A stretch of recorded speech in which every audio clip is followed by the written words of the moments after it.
Hey there, my name is Marley and welcome to my worst books of the year video. Today I'm going to be talking about the worst books that I read in the year of 2022. This is actually the first time I've ever done this on my channel in the last 3 years. I just feel like I haven't read enough bad books before to do this, but this year I was able to make a list of about 10 books that I consider my worst books of the year. Essentially, I just took all of the books that I rated less than 3 stars, so it could be from 2.5 to 1 star. And it's easy to say I would definitely not recommend any of these books.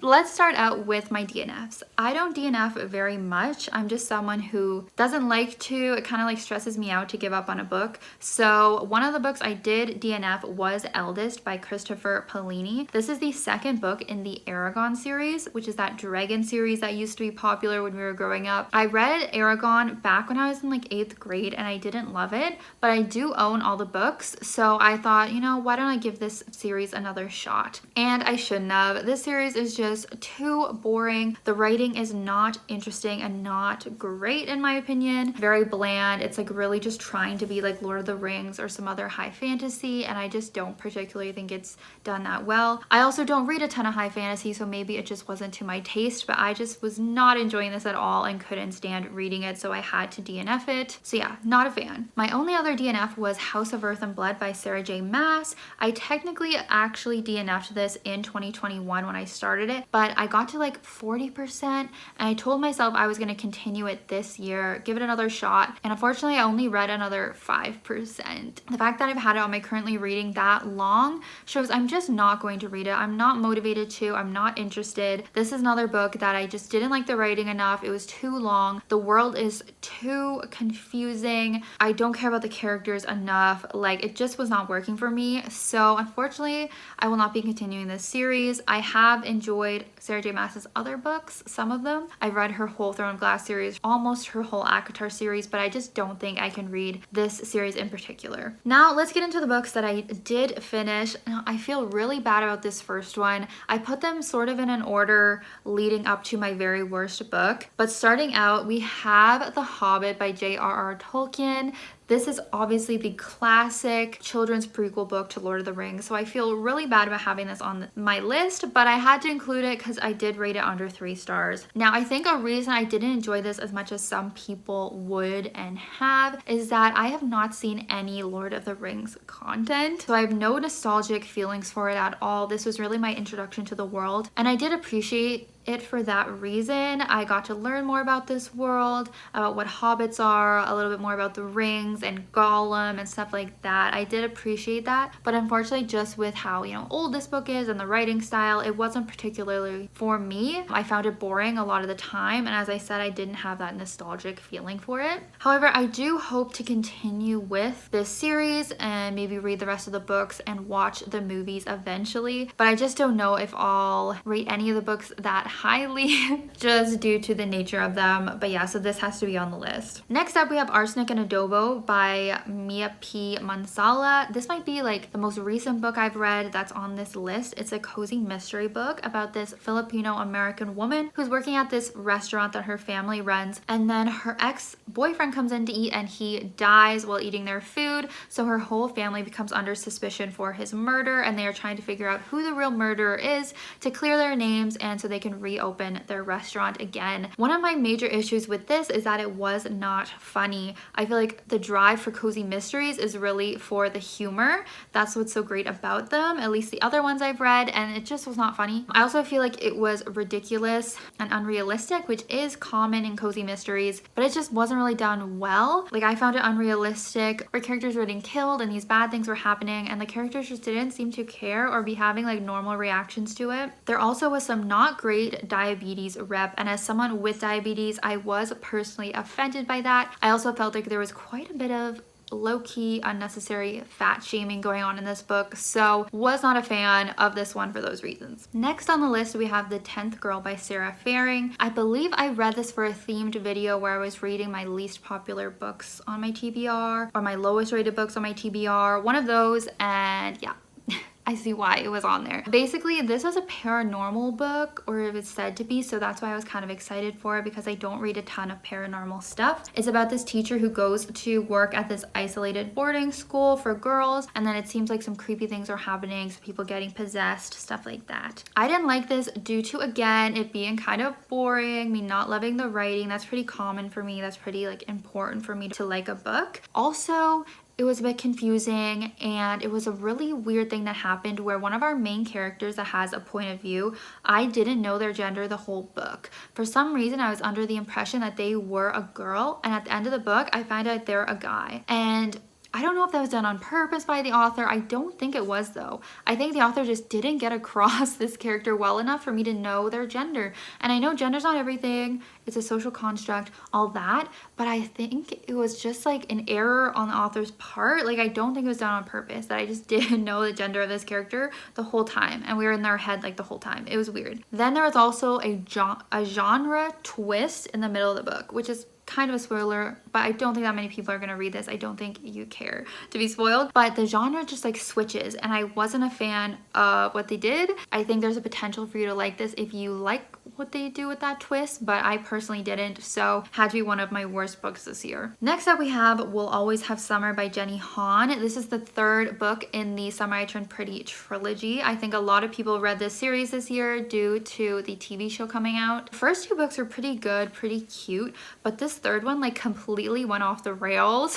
If you don't know, this is mainly about a love triangle between a girl and these two brothers. There's also some other storylines with like family and friend dynamics and stuff, but mainly it focuses on Belly's relationship with these two boys. And in this book, I was leaning towards a certain team, a certain brother, and they just completely ruin that character and that relationship, I felt, at least in the beginning. And then some weird stuff happened later on. There was some timeline jumping, there was some cringy, weird things with the characters. It just gets very unhinged. Mostly the characters are like super immature that it's really annoying to read. It's really annoying what ends up happening. So I'm really hoping the TV show will kind of correct those things, because I don't think I'm alone in like hating the last book or just like being very disappointed with it. Next up we have I'm the Girl by Courtney Summers. I actually got an arc of this, but I believe it is out now. This is a YA contemporary about this young girl who has a lot of unfortunate things happen to her. At the beginning of the book, she is an orphan and it's just her brother taking care of her, but she comes across this dead girl's body in the middle of the road.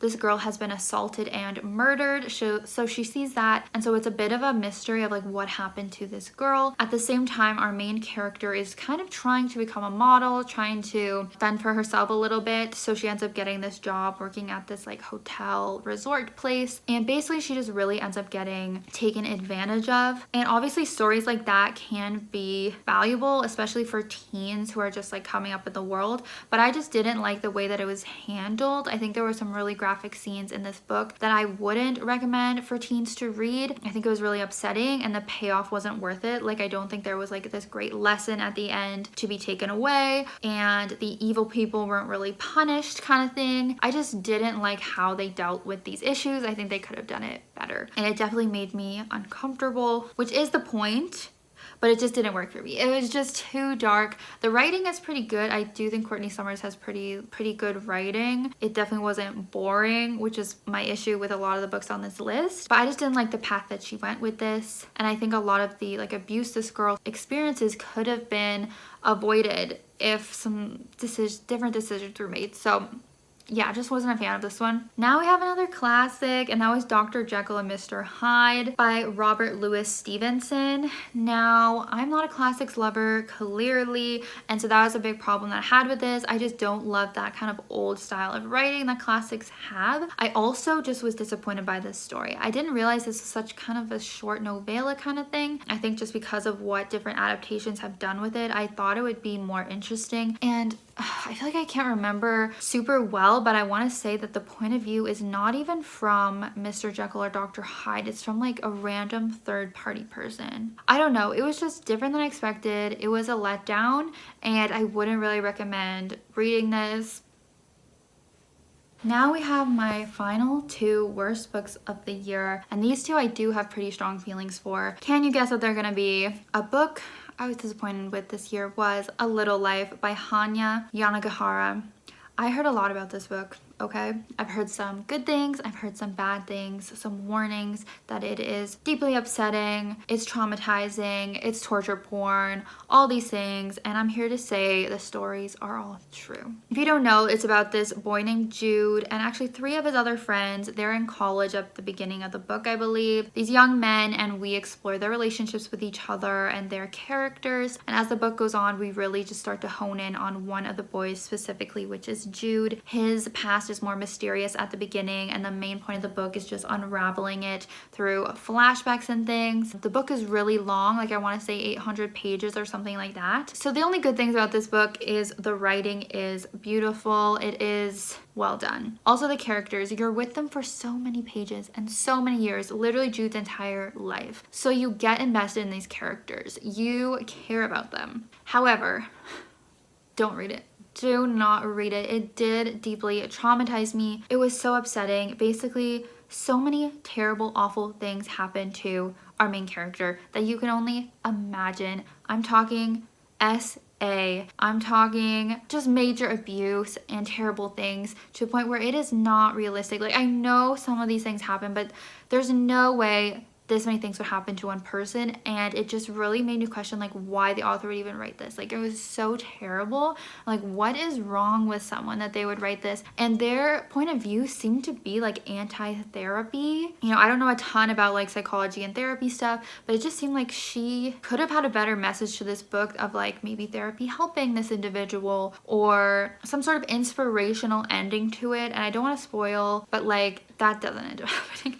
Like, it is not a happy time at all. It basically just seemed to perpetuate that like if you're abused or physically, emotionally, whatever, then you're like a broken person that can never be healed, and that just does not sit well with me. If the ending could have been better, maybe I would have felt like, oh, this was all worth it for this really great message at the end, some sort of heartwarming thing to wrap it up. No, it's just absolutely heartbreaking the entire time. So yeah, this is a really upsetting time. My worst time mentally this year was when I was reading this book. And at first I didn't think there was a correlation, but looking back, I think there was. My worst book of the year has to be The Awakening, aka the first book in the Zodiac Academy series. And this is by Caroline Peckham and Susanne Valenti. So I actually did read this for a vlog with the theme of reading books I think I'll hate. So clearly I know myself a little bit there. This is a really popular series on Book Talk and BookTube. It is a fantasy series about these twin girls who go to this magical school with all these different supernatural beings, and it does have to do with astrology. So that is why I read it. That's why I had some hope for it, because those elements all sound amazing for me and my interests. However, at the end of the day, this is a dark romance. I had never read a dark bully romance before, but that is what this is. So when our main characters go to this new school, they both have multiple men, students and teachers, who are just bullying them so hard. And I can't remember all the details of this anymore, but like I know it was some physical abuse, some like verbal abuse. I'm pretty sure some of them were vampires, so they would just like bite the girls. Like, it was really creepy, gross stuff that I cannot support. Like, I could not ship that. Even if like in later books they become sweeter, like no. And I didn't even know who the love interest is supposed to be. I'm like, these men are all just so terrible to them. Like, what is going on? I've never read a bully romance before. I don't want to shame people who are into that, but like, I don't understand. Like, it is not for me. I don't get it. And it made me deeply uncomfortable. Also, the writing's not good. I believe this is independently published, which is great for indie authors, but independently published books obviously don't have the amount of editing that traditionally published ones do, and I feel like you could just really tell. So that was something that was annoying for me. Those are my main two things that I remember about this book. I do remember there being a bit of like a mystery going on that I was slightly interested in, but it just was not worth me continuing with this series just to find out what that was. I couldn't deal with the rest of it to get through it, so that had to be my worst book of the year. Yeah, I don't think I would read the rest of the series unless I was literally paid to, which I don't think anyone's going to do. So that's my worst books of the year video. Don't hate me, but feel free to leave me a comment with your feedback. I would love to see or hear what your least favorite book of the year was. I look forward to watching those videos, and my next video is going to be my best videos of the year. So be sure to subscribe so you can see when I put that out. And thank you so much for watching, especially if you made it this far. I hope you're having a great holiday season and you have a great new year. Thank you guys. I'll see you next time. Bye.